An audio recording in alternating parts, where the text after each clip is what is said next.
팔면 요한복음 12장 32절로 36절 되겠어요.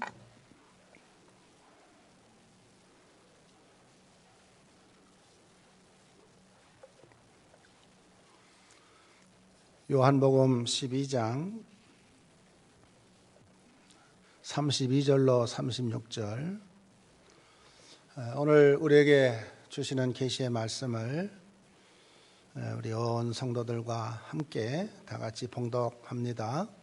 내가 땅에서 들리면 모든 사람을 내게로 이끌겠노라 하시니, 이렇게 말씀하시면 자기가 어떠한 죽음으로 죽을 것을 보이심이로라.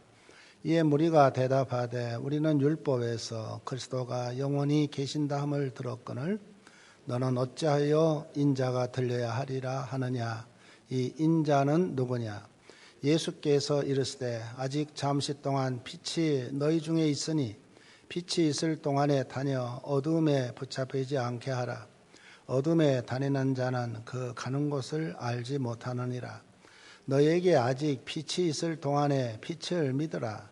그리하면 빛의 아들이 되리라. 아멘. 온 인류를 죄 가운데서 구원하기 위해 우리 예수님은 예루살렘에 입성하셨습니다. 예수님이 예루살렘에 입성하신 후에 오늘 본문에 보면 유대인들과 특별히 그 헬라인들이 예수님께 찾아와서 이 메시아가 당신이냐 하는 이러한 질문을 받게 되는 내용을 보게 됩니다. 우리 예수님께서 이 세상에 계실 때 이스라엘 상황이 어떻습니까? 우리가 알다시피 로마의 압제하에 있던 이스라엘 백성들이죠. 그러니까 당연히 이스라엘 백성들은 어떤 메시아를 원했을까요? 바로 이 로마에 압제되어 있는 이 나라의 민족을 해방시켜줄 이런 구세주 메시아를 유대인들, 이스라엘 백성들은 원했던 것입니다. 그런데 우리 예수님께서는 전혀 다른 말씀을 하고 계신 것을 보게 됩니다.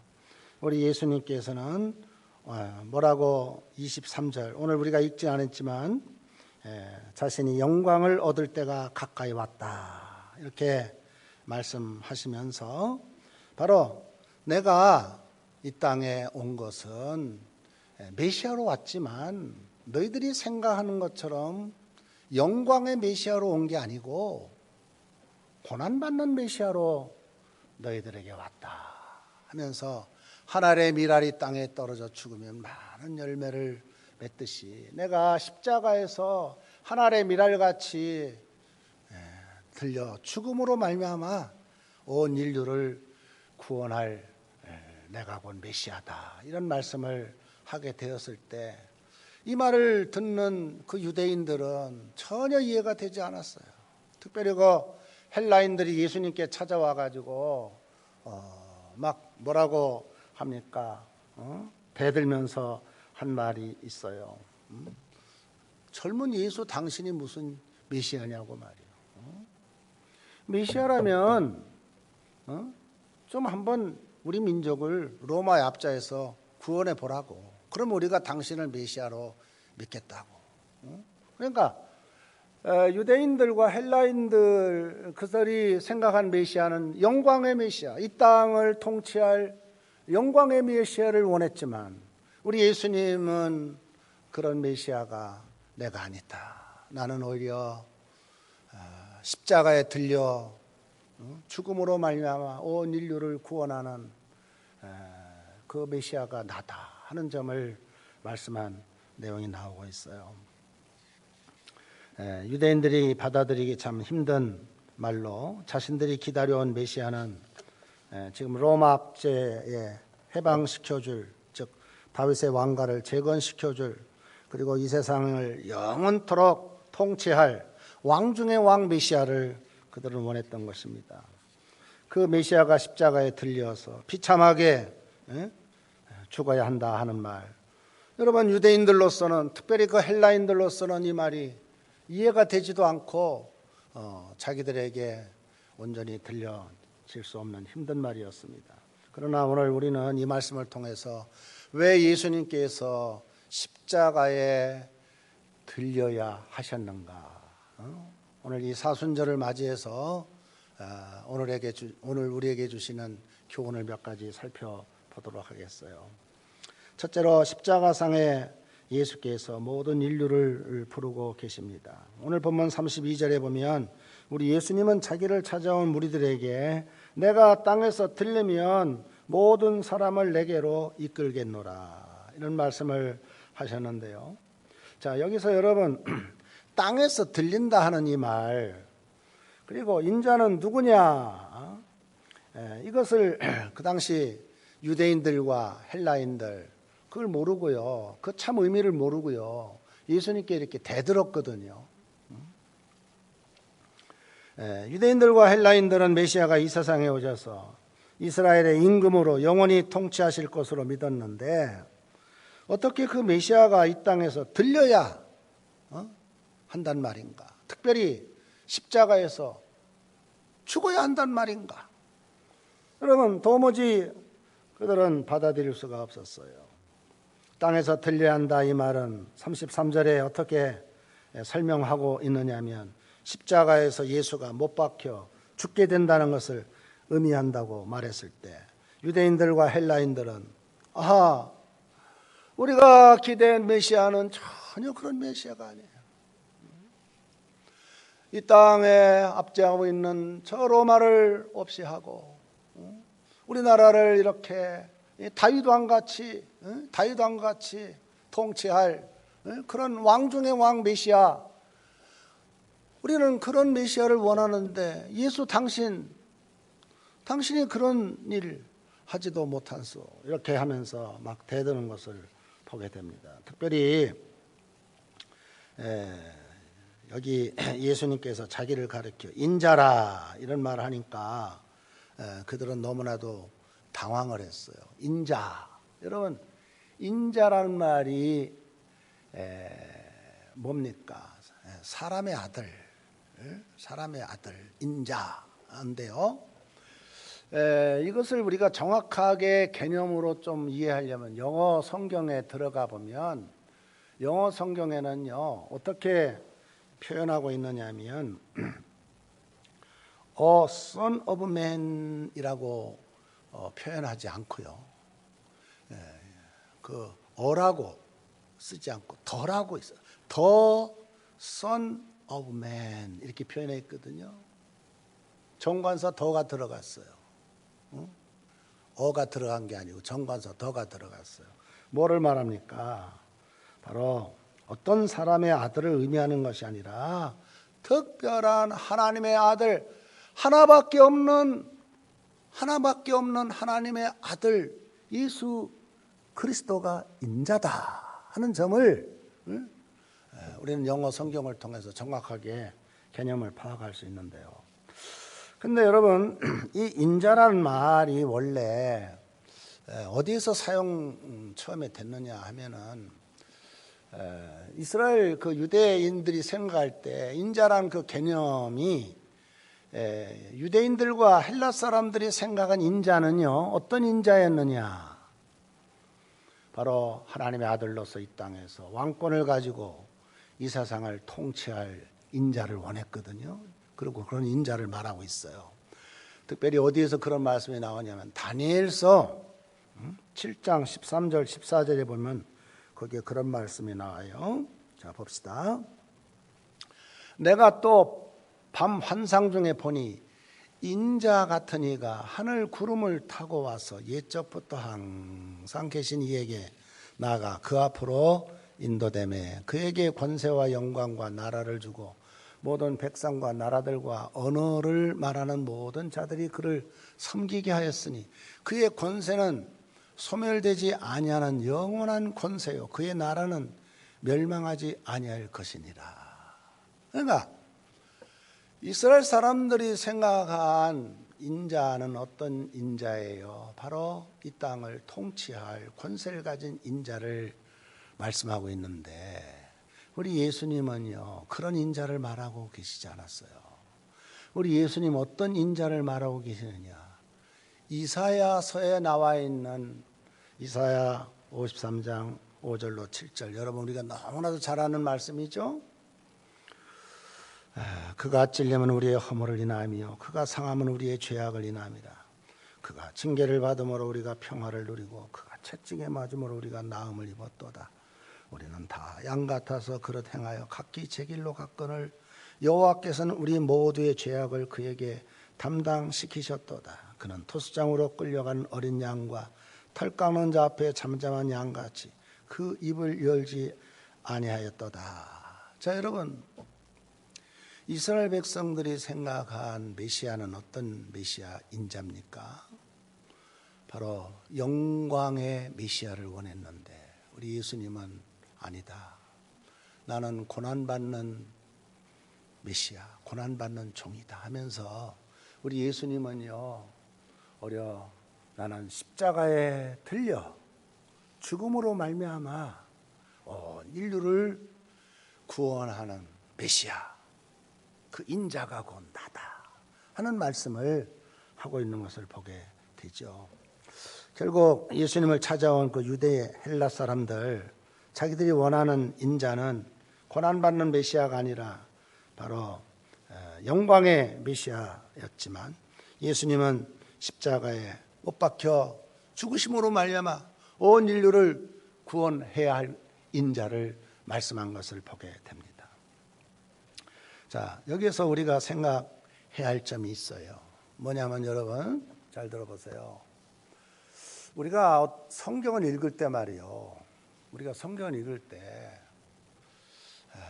나에게 내 사상과 내 생각에 맞는 말씀만 가지고 성경을 읽으면 안 된다는 거예요. 지금 유대인들은요, 다니엘서에 있는 말씀만 가지고 메시아를 생각했잖아요. 그런데 전혀 예수님하고 다른 메시아임을 말하고 있죠. 우리 예수님이 생각한 메시아는 그런 메시아가 아니라 고난받는 종 메시아 예수 그리스도를 말씀하고 있는 걸 통해서 오늘 저와 여러분이 하나님의 말씀을 읽을 때 내가 좋아하는 말씀만 이렇게 골라서 읽고, 그리고 내가 원하는 말씀만 이렇게 읽고, 그러면 이건 마치 뭐와 같으면 여러분, 우리 아이들이요, 지가 원하는 음식만 먹으면 그 편식이라고 하잖아요. 편식. 그러니까 이 신앙에도요, 편식이 있어요. 신앙인들도 가만히 보면요, 오늘 여기 유대인들만 탓할 게 아니에요. 오늘 우리가 그래요. 하나님의 말씀을 전체 숲을 봐야 하는데 숲은 보지 아니하고 자기들이 좋아하는 말씀만 그 구슬을 꿰어가지고, 여러분 이단자들이 바로 그거 아닙니까?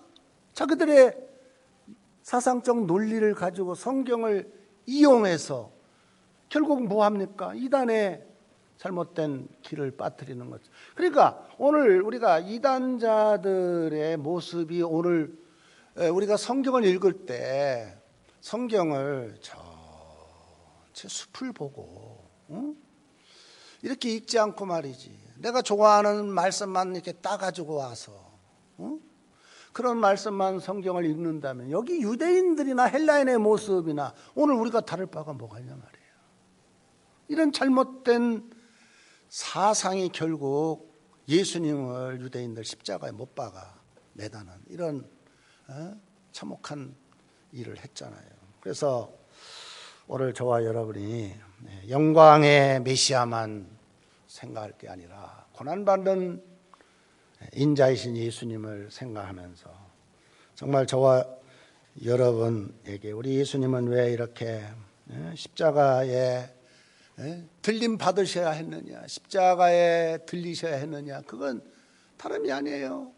저와 여러분 같은 죄인을 구원하기 위하여 우리 주님께서는 대신해서 십자가를 지심으로 말미암아 저와 여러분을 하나님의 자녀 삼아주시고 하늘 백성 삼아주시고 영생을 얻을 구원자로 저와 여러분을 삼아줬다는 이런 사실을 생각할 때, 바라는 이 아침 여러분, 이런 하나님의 은혜가 여러분에게 충만히 임하시기를 바랍니다. 자, 두 번째로 예수님은요, 십자가상에서 영원한 빛을 비추고 계십니다. 오늘 보면 35절에 보면 예수께서 이르시되 아직 잠시 동안 빛이 너희 중에 있으니 빛이 있을 동안에 다녀 어둠에 붙잡히지 않게 하라. 어둠에 다니는 자는 그 가는 곳을 알지 못하느니라. 이렇게 예수님께서 말씀하셨습니다. 예수님을 찾아온 헬라인들, 예수님을 하나님의 아들로 인정하지 않았고, 다만 그들은 예수가 행하는 기적의 소문을 듣고 예수가 어떤 사람인가 알아보기 위해서 이렇게 헬라 사람들이 예수님 찾아왔는데요, 예수님께서는 이런 마음으로 자기에게 찾아오는 그들은 결코 하나님 자신을 하나님의 아들이라고 고백할 수 없음을 알았어요. 너희들이 기적을 바라보고 나에게 찾아왔지 너희들이 나를 메시아로 찾아온 게 아니지 않느냐 하는 겁니다. 우리 예수님은. 자, 여러분, 오늘 이 말씀을 통해서 우리가 알 수 있는 것은요, 세상의 어떤 종교나 철학이나 도덕의 빛으로는 하나님의 아들이나 하나님의 나라를 인간의 지혜로 절대 이해할 수 없다는 겁니다. 우리 인간의 제한된 지식을 가지고 지혜를 가지고 우리는 무한하신 하나님의 그 오묘하신 섭리를 우리가 다 헤아릴 수가 없어요. 그 짧은 지혜 가지고 어떻게 우리가 하나님의 무한하신 그 능력과 지혜를 다 살필 수 있다 합니까? 할 수가 없습니다. 오직 예수님께서 가르쳐 주신 말씀을 통하여 우리는 하나님의 깊고 오묘한 그런 세계를 우리가 알 수 있어요. 주님이 가르쳐 주신 말씀을 통해서 하나님의 깊고 오묘한 섭리와 뜻을 우리가 알 수 있기 때문에, 그래서 예수님은 빛이시다. 빛 중에서도 예수님은 자신은 참빛이시다. 이렇게 말씀하신 말씀을 보게 돼요. 자, 여러분, 우리가 읽지 않았지만 요한복음 12장 46절에 보면 거기 그런 말씀이 있어요. 우리 한번 다 같이 영상 보고 읽어볼까요? 시작. 나는 빛으로 세상에 왔나니 무릇 나를 믿는 자로 어둠에 거하지 않게 하려 함이로라. 아멘. 주님이 빛으로 이 세상에 오셨어요. 참빛으로. 여러분, 세상의 모든 위인이라 할지라도요, 그건 다 빛 같지도 않은 빛입니다. 오직 예수 그리스도만이 참빛인데, 참빛 대신 예수 그리스도를 통해서만이 우리는 하나님의 깊고 오묘한 섭리를 우리가 다 알 수가 있단 말이에요. 하나님께서 예수를 통해서 가르쳐 주신 지혜 외에 우리가 알 수가 없어요. 알 수가 없어요. 그렇잖아요? 알 수 있다면 그건 교만한 것이죠.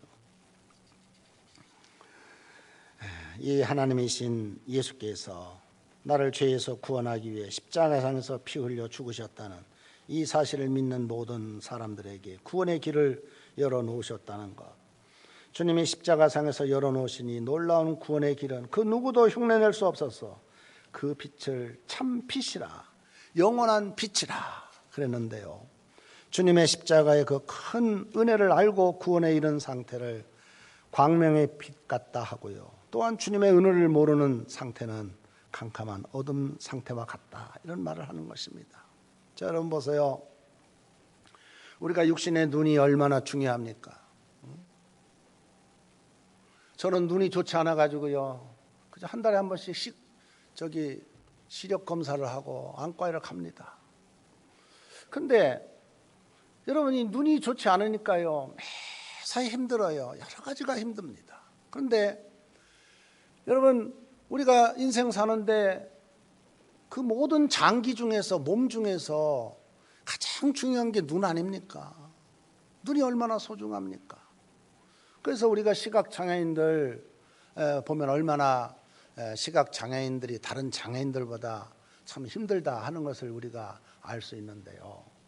여러분, 우리가 이런 거와 같이 말이죠. 영적인 시각 장애인이 되어가지고 예수 그리스도의 은혜를 모르는 어두운 상태 가운데 우리가 이렇게 인생을 산다면요, 여러분 그것은요 캄캄한 인생이 되는 거예요. 캄캄한 인생이. 육신의 눈은 멀쩡해도 영의 눈이 멀어가지고 하나님의 은혜를 몰라요. 그러니까 어떻게 돼요? 캄캄한 인생길을 이렇게 산다 하는 거예요.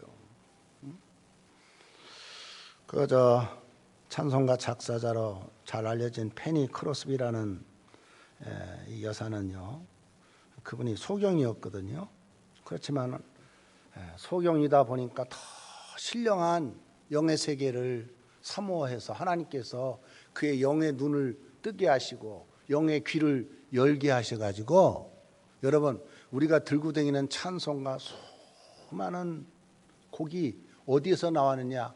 페니 제이 크로스비란 여사에서 나왔어. 나의 갈 길 다가도록, 이런 모든 찬송이 이분의, 여러분 비록 육신의 눈은 감겨 있지만 하나님의 은혜를 아니까 신령한 영의 눈이 떠져 있어가지고 그는 주님과 항상 밝은 인생을 살아갔다는 거예요. 참비신 예수 그리스도를 믿고 사는 저와 여러분도 마찬가지예요. 우리가 사는 인생이 아무리 캄캄하고 어둡다 할지라도요, 우리 성도 여러분, 저와 여러분은 참빛 대신 예수 그리스도를 의지하면서 그 빛을 따라 주님과 함께 동행할 때, 이것이 곧 주님의 은혜를 아는 자의 모습이요, 이렇게 살아가는 자 곧 그의 앞길이 밝고 아름다운 광명의 길이 될 줄로 믿습니다. 우리는요 영적인 눈을 떠야 돼요. 주님의 은혜를 날마다 알고 페니 제이 크로스비 같이 감사하며 찬송하며 믿음 가운데 살아야 합니다. 우리가 영적인 눈만 뜰 것이 아니라, 실상은 여러분 우리가 하나님의 영적인 눈을 뜨기 위해서는요, 하나님의 말씀을 많이 읽어야 돼요. 많이 봐야 돼요, 하나님의 말씀. 그래서 저는 요즘에요, 저도 여러분과 같이 지금 이 사순절을 맞이해서 성경 필사를 이렇게 한 장 써봤거든요. 제가 필사하기 전에 하나님 앞에 기도했어요. 어떤 기도를 했냐면, 아버지 하나님, 성경의 말씀은 성령의 감동으로 되어 있는데, 성령의 감동으로 되어 있는 이 하나님의 기록된 말씀을 내가 쓸 때도 나에게도 성령의 감동을 주시사, 그래서 성령의 감동 따라 이 필사를 잘하게 해달라고, 뭐 필사를 우리가 많이 하지는 못하지만 한 500여 성도들이 지금 다 한 마음 되어서 어린이부터 노인까지 다 같이 한다는 거, 이게 중요한 거 아닙니까? 그래서 우리가 하나님의 말씀을 이렇게 가까이 하고 그러면요, 여러분 우리의 눈이 열립니다. 신령한 눈이 열리고요, 그런 가운데 밝은 빛으로 하나님께서 우리의 가는 길을 인도해 주세요. 요즘에 코로나가 돼가지고요, 사람들 어디 나갈 수는 없고 그러니까 그냥 다 집에 집에 계셔가지고 텔레비를 보는데, 전에 코로나 전에는 우리나라 사람들이 텔레비전을 평균 몇 시간 봤냐면 3시간 봤대요. 3시간. 근데 지금은 어느 통계에 보니까 5시간을 본대요, 텔레비전을. 여러분 신문도 봐야겠고 텔레비전도 봐야겠지만, 여러분 기록된 영감으로 기록된 하나님의 말씀을 가까이 하시고 이 말씀을 바로 보시는 여러분 되시기를 바랍니다. 늘 말씀을 가까이 할 때 우리는요 영의 세계를 알고 하나님의 은혜를 알고, 그러면서요 우리가요 밝은 인생길을 가게 되는 거예요. 그래서 우리가 늘 이 험한 세상이요 주님만 바라보고 이렇게 믿음 가운데 살아야 하는데요, 자꾸만 세상 바라보고 세상 의지하고 세상 사람들의 말에 그냥 우리가 이렇게 이끌림 받고 그러다 보니까요, 여러분 우리는요 인생에 밝은 길을 갈 수 없는 거예요. 제가 오늘 말씀을 준비하면서 오늘 여기 이스라엘 백성들이 하나님의 은혜를 깨닫지 못하고 결국 캄캄한 이런 인생을 사는 그 유대인들과 헬라 사람들처럼 말이죠. 여러분 이스라엘 백성들 광야에서 모세와 함께 이렇게 인도받고 갈 때 호르산을 지나서 이제 홍해를 이렇게 지날 때요, 이스라엘 백성들이 길을 놓고 이렇게 헷갈렸어요. 어디로 가야 할까? 그러다가 이스라엘 백성들이 지도자 모세를 막 모세에게 불평하고 원망을 합니다. 민수기 21장 4절 이후에 보니까 어찌하여 우리를 애굽에서 인도하여내 이 광야에서 죽게 하는가? 이곳에는 먹을 것도 없고 물도 없도다. 우리 마음이 이 하찮은 음식인 만나를 싫어하는도다. 불평하고 원망해서 하나님께서 부름기둥 불기둥을 인도해 주시고요, 만나를 주심에도 불구하고요, 이런 은혜를 입은 저들이 어떻게 해요? 은혜를 입은 저들이요, 자꾸만 세상을 바라보니까요 불평하고 원망을 한 거예요. 지도자에게 불평하고 원망을 한 거예요. 이때 여호와께서 어떻게 하신지 압니까? 불뱀을 보내어 백성들을 물게 하셔서 많은 사람이 죽어갔어요. 그때 또 백성들이 아이고 하나님, 모세에게 말합니다. 우리가 당신과 여호와를 향하여 원망함으로 범죄하였사오니 모세여 여호와께 기도하여 이 뱀들을 우리에게서 떠나게 하소서. 뱀에 물리니까 광야에서요, 뱀 좀 이 불뱀 좀 떠나게 해달라고 소리쳤죠. 그때 8절로 9절에 보니까 여호와께서 모세에게 이르시되 모세야 너 저 불뱀을 만들어라. 그리고 장대 위에 높이 달아라. 그 장대 위에 단 불뱀을 보는 자마다 뱀에 물린 자들이 살 것이다 하면서요, 거기에 모세가 놋뱀을 만들어 장대 위에 다니 뱀에게 물린 자가 놋뱀을 쳐다본 즉 살았다, 그런 말씀이 나오거든요. 이 말씀을 가지고 우리 예수님께서 어떻게 요한복음 3장에 말씀을 하셨냐면, 자기 자신을 장대 위에 달렸던 놋뱀에 비유하시면서 요한복음 3장 14절로 15절에 이런 말씀했어요. 우리 한번 읽어볼까요? 시작. 모세가 광야에서 뱀을 든 것 같이 인자도 들려야 하리니 이는 그를 믿는 자마다 영생을 얻게 하려 하심이니라. 아멘. 무슨 말입니까? 우리 성도 여러분, 우리가 사는 인생길에요, 광야 같은 인생길에서 우리는요 자꾸만 세상을 바라보고 세상 소리에 귀를 기울이고 그러다 보면요 우리의 심령이 은혜가 메마르고요 캄캄해진다니까요. 그럴 때마다 우리가 해야 할 일이 있어요. 모세가 놋뱀을 만들어서 이걸 쳐다보면 살리랑, 우리는 하나님의 말씀, 그 말씀을 바라보고 그걸 읽고 그 말씀대로 이렇게 살면은요 우리가 하나님의 은혜를 알게 되고 우리의 인생길 밝은 길로 하나님의 인도함 받을 줄로 믿습니다. 우리 성도 여러분, 험한 광야 같은 삶에서 예수님만 바라보고 십자가의 은혜로 구원을 얻게 돼야 하는데, 그래서 우리의 시선을 세상에서 돌려 이제는 하나님의 말씀을 바라보는, 여기 유대인들 헬라인들처럼 말이죠, 하나님의 은혜를 모르는 자가 아니라 바로 하나님의 은혜를 아는 우리가 되어서 우리의 인생 밝은 길로 인도함 받는 우리 성광의 온 교우들 다 되시기를 바랍니다. 자, 세 번째로 구원의 기회는 언제나 있는 것이 아니라 하는 점을 오늘 본문은 우리에게 가르쳐주고 있어요. 자, 35절 보니까 예수님이 이런 말씀했어요. 아직 잠시 동안 빛이 너희 중에 있으니 빛이 있을 동안에 다녀 어둠에 붙잡히지 않게 하라 말씀하셨는데요.